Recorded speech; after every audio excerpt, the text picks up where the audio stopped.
What's going on YouTube? OCD for EDC here. What I've got for your face balls today, we're talking this guy. This thing is pretty cool. I've already opened it up and put the old phalanges on it, but I think you guys are going to dig this. So this is coming from a company called Acta Non Verba.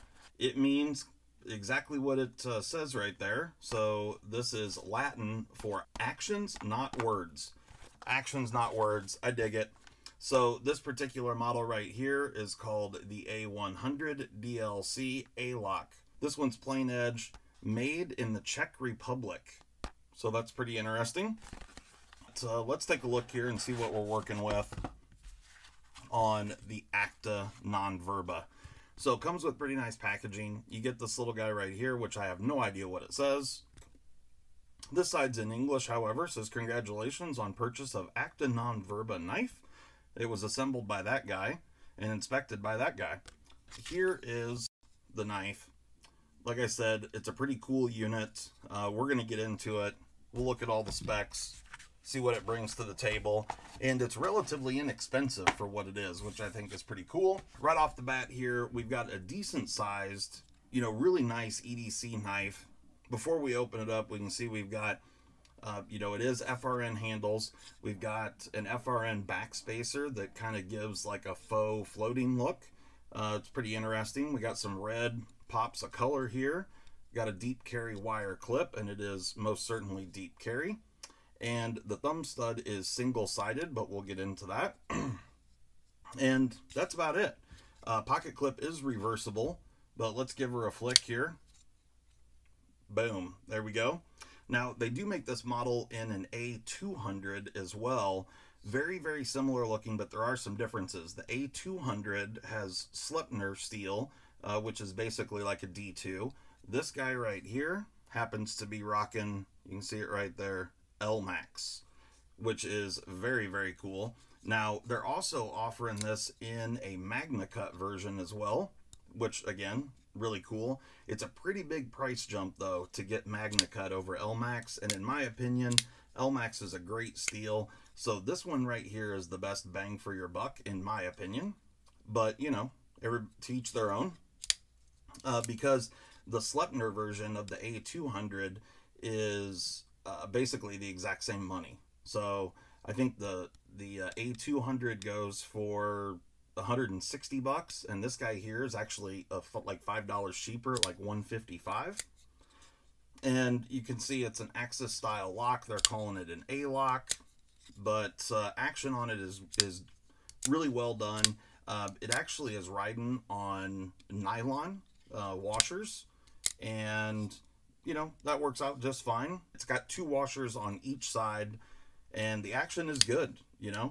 Blade centering is perfect, and it is incredibly lightweight. So let's get into some measurements here real quick. We'll see what this guy, size of this guy is. Let me zero that out.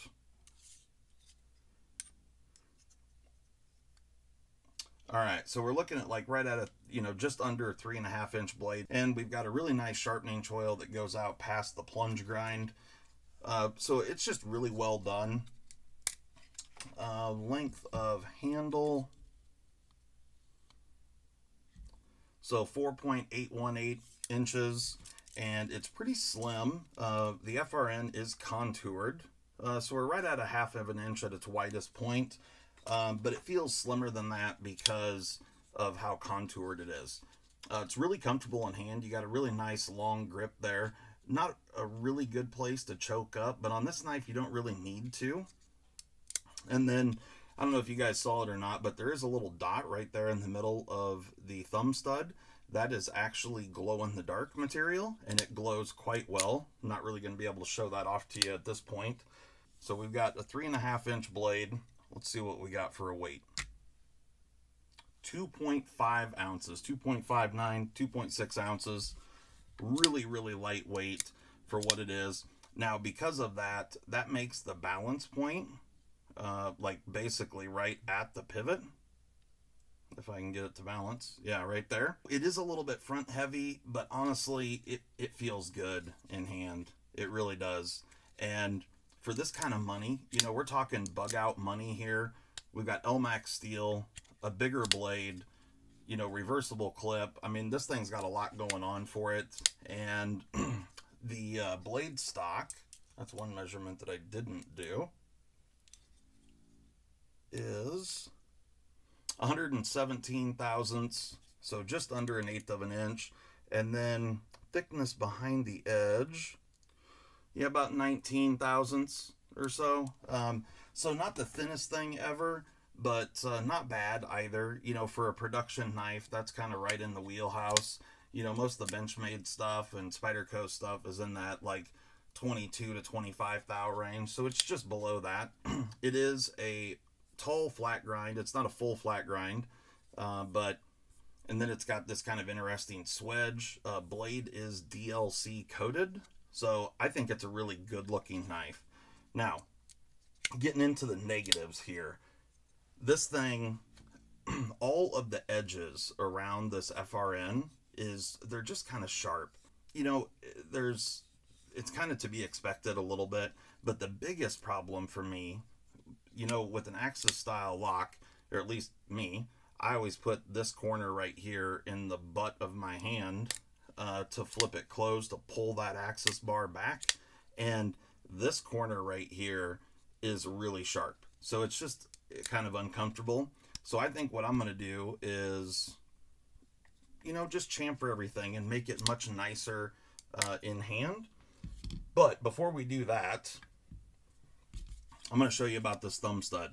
So it is a single-sided thumb stud, and it is a T6, but if you, there we go, if you pull the thumb stud out just like that, it is reversible, and you can pop it over to the other side.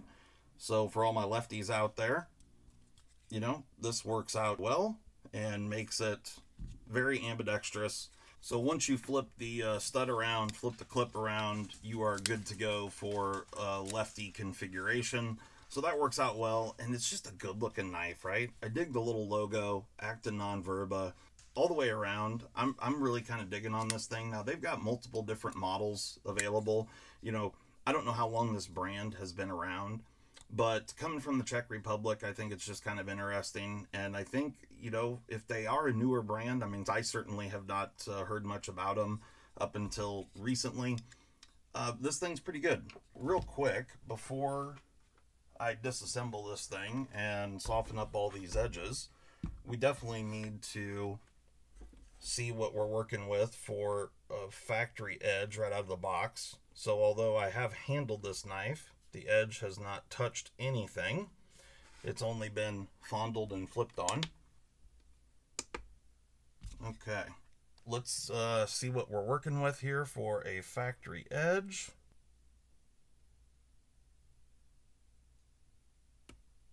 Oh, there we go, 150. Excellent out of the box edge. That's fantastic. And, you know, anything under 200 is very, very good. So a 150, right in the sweet spot. So good on you. Acta Non Verba, you know, showing us, not telling us how good their out of the box edges are. So that's fantastic. Let's pull this guy apart real quick so we can do some finagling. The pivot screw is a T8, and yes, it is. All right, that's easy enough. Really, really broad pivot screw. Does have a little milling on there. Nice. On the other side, not tooled. Don't know if it's D-shaped or not. But let's see. It looks like the rest of this is T6.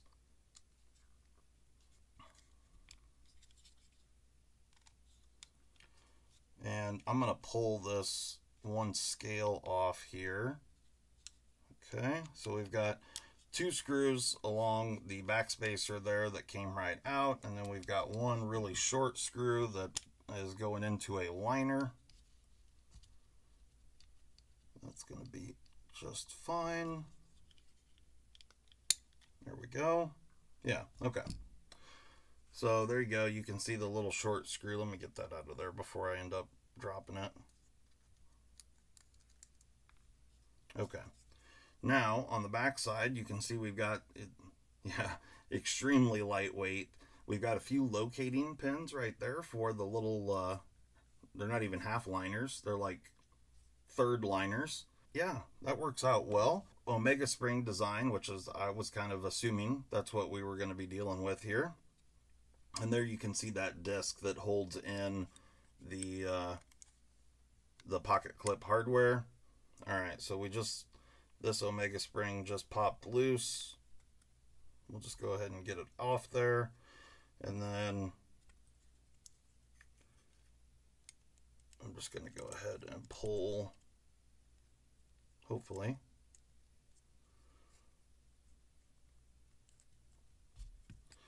Let me do this. I'm going to hold the axis bar back, and I'm just going to push this pivot screw through.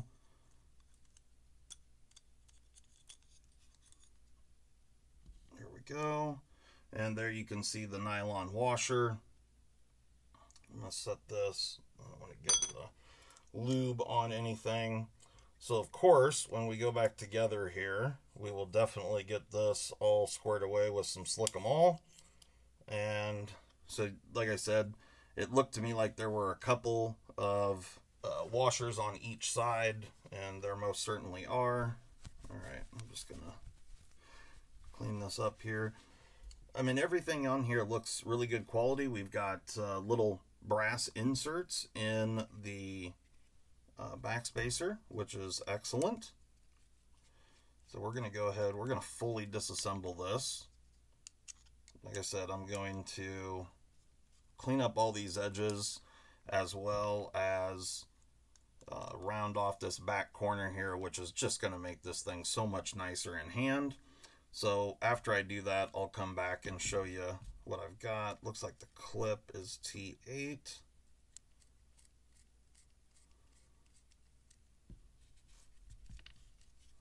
Okay. Now that disc is off of there. There we go. All right, so the clip kind of snaps in there. You can see it's kind of held from its own spring tension. All right, now that we are fully disassembled, I am going to soften up these edges and round off this back corner, and we'll see what that looks like. One thing I did want to point out real quick, this Backspacer, so you can see once it's in there, it's kind of a floating look. It's pretty interesting. But then there's this area that's cut out in the back of the knife here, and we've got a hole right there through the Backspacer that is made for a lanyard attachment point, I'm assuming. I mean, that's what it sure looks like. And there's space in there to get your cord. So that's kind of cool. So it would hang around the backside. I mean, I'm not a lanyard guy, but if one was so inclined, you could do that. Real quick, I'll show you what I use to do this kind of thing. Here is a Burr Removal tool. If you've never seen one of these, I'll actually throw a link up in the description where you can go and pick one of these up. They're not very expensive, and they make all sorts of different tips. And the tips you can get for all sorts of different purposes. This one has got some tip storage down in the handle. It's just an aluminum handle, and then to change the bits, you just pull down this spring-loaded locking collar and pull them out just like that. But you can push them in, they stay locked in. But let me show you what this tool can do. So on these edges, like this right here, this one happens to be made for plastic. I'll show you another set that I have. Now this one here, you can see, hopefully, let me open them up. This one here, you can see that all four of them have very different looking tips on them. So these are made for different metals, plastics, all sorts of different media, and that's why they put different colors on them. Now these here are a little bit different in the aspect that in order to release the bit, you have to turn this little collar right here. This is more of a pin style, but then once it's locked in there. It's a little bit of a bummer because if you end up holding it up here, you a lot of times will unlock it. But so I like this style better. However, this makes for a decent little kit right here as well. But let me show you how this item works here. So right now we've got this a very sharp edge on this plastic, so I can put this right here, if you guys can see, and I'm putting barely any pressure at all. And let me show you if I can. So you can see I removed a little bit there, and there's another little coil right there. So you come up with, you know, the harder the plastic is, you get these little pubic hair looking ordeals. So now you can come through here, and I'll see if I can just get them to shave off into my hand. But I can do this and just soften that edge, just like that. And now, right there on that corner, that thing just feels so much nicer. And we're just taking off that very sharp edge. So I'm going to go ahead and clean these all up. I'm also going to round off and soften this back corner here, and then we'll come back and reassemble this guy. Okay, now we're back in. I've got all these edges all cleaned up. I've got the little corners chamfered off just a slight bit. Didn't really change the look at all, but man, do they feel so much better now. We are going to go right ahead and start reassembling. What I'm going to do here, I'm going to start with getting that Omega spring in where it belongs, like so. Oop. And I'm going to put it right in this scale, just like that. My spring is where I want it, and I'm going to throw this one screw in just to hold everything together, and we will stick that in there.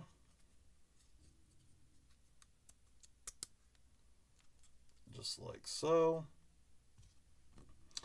Okay, now I'm also going to go ahead and put the clip in on this side.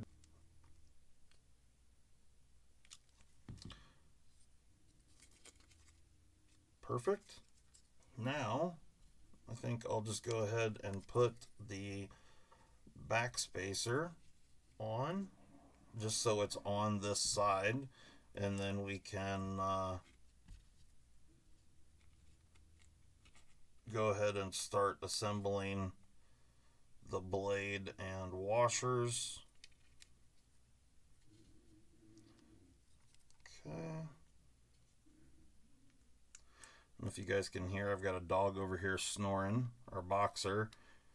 You know, I think she's like part water buffalo when she sleeps. So, you know, dogs have such a rough life around here. Okay, so now you can see that little lanyard point there. My Omega spring is in the right position. You can see the little end of it right there. And it's hooked up around my access bar. Now, enter some Slickamal. If you guys want to pick up some Slickamal, it comes packaged just like this. You can see the little sticker on right there. Slickamal comes with a couple different applicators, a hard plastic, rigid like this, as well as a long flexible. Yeah, really great stuff. Been super happy with the performance of this lubricant. For those that don't know, this is something that I make right here at home. Been really happy with it. Okay, I'm going to go ahead and put this one down like that. Now I am going to put a little bit of Slickamal between the washers, just a tiny bit. Slickamal works great on bearing knives as well as washer knives, phosphor bronze or nylon or Teflon. These are actually, I think I said nylon earlier. I think they feel like Teflon washers. I'm going to put it on that way and put some lube down just like that. Sorry for hitting my hat hit the camera stand here. It's hard to do this when you're actually trying to hold everything under the camera. All right, so I got some lube on the pivot barrel. Now I'm going to pull the axis bar back, just like that. I do need to put the stop pin in. There we go. Okay. Now we'll go ahead and get the Slickamal distributed around on this side of the blade. I'm just putting a tiny amount.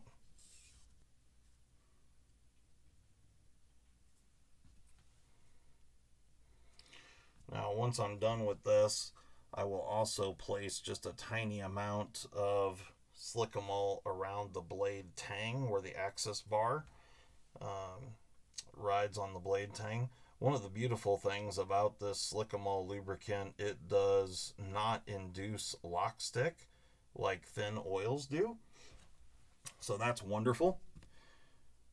Okay, now here's where things get a little bit tricky for an axis style knife. So what I'm going to do is I'm going to relieve the lock bar tension.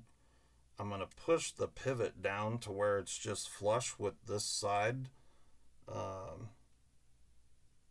of the blade. And then I'm going to very carefully hold it from the other side.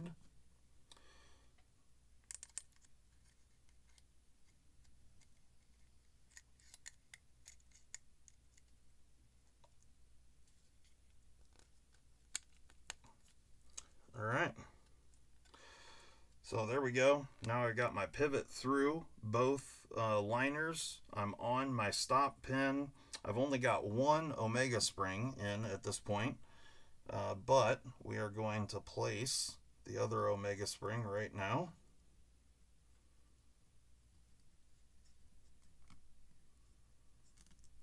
Just like that.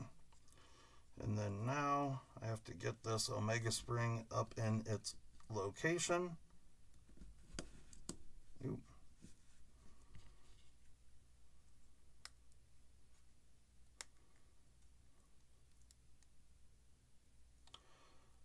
Just like that.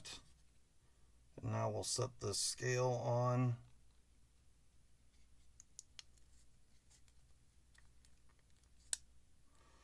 Okay, first thing I'm going to do is put my pivot screw in.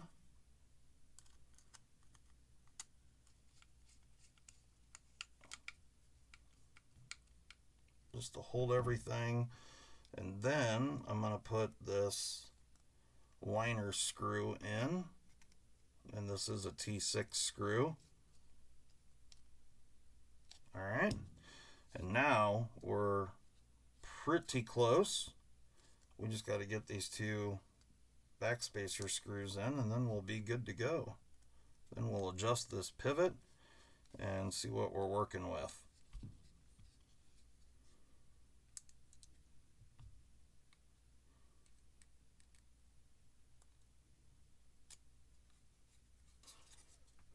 Now, guaranteed I over tightened the pivot screw here.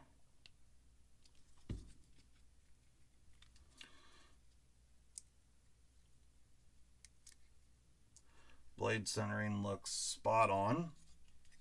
Now I'm going to come back and I'm going to put a small amount of Slickamal on the blade tang. Like that. And what I'm going to do now that I have the small amount of Slickamal, I'm going to pull the lock bar back, and just so I don't smear the Slickamal up, and I'm going to set it, then I'm going to let the lock bar go right kind of in the middle, and then just work the blade back and forth, just kind of distributing. So you can pull the lock bar so it's not touching, and then it is, and then you can also rotate the axis bar, or in this case the A-lock bar, just so you get that Slickamal distributed all the way around. Okay, here we go. Boom. Oh yeah. So this thing is feeling great. There we go. Oh yeah. Action is great. Now, back here, this feels so much better in hand. Yeah, just overall, just everything about it feels so much nicer in hand now. You just don't have all these little sharp edges to deal with. The Burr Removal tool coming in clutch for this knife right here. These tools are fantastic. Like I said, I've got several different models and stuff, different tips. But the beautiful part here is that, you know, if you were to go in there and just sand on this, it would end up kind of turning chalky looking. Now, you can go back and fix that, but it also leaves like little hairs and stuff hanging off of the plastic. When you use a tool like this, it's very clean, doesn't turn it chalky colored because you're not actually introducing scratch marks into it. You're just removing, you know, it's just like a knife essentially, and you're just removing those hard edges. There you go, guys. Check these out. I'll link them up in the description so you can go and pick one up. Like I said, they're not very expensive. I'll link several different ones, but like this is my favorite style. A little more to hold on to. The Acta Non Verba A-100 in ELMAX steel. Thing is really cool. Pops a red. Comes in premium packaging from the Czech Republic. Really interesting knife. Hopefully you guys enjoyed that. And just a little FYI, this thing will be up on an upcoming knife sale very soon. So if you want to get yourself an Acta Non Verba A-100 that is already softened up and the edges are good, this is your boy right here. So anyway, guys, thanks so much. Hopefully you enjoyed that. I'm out. Peace.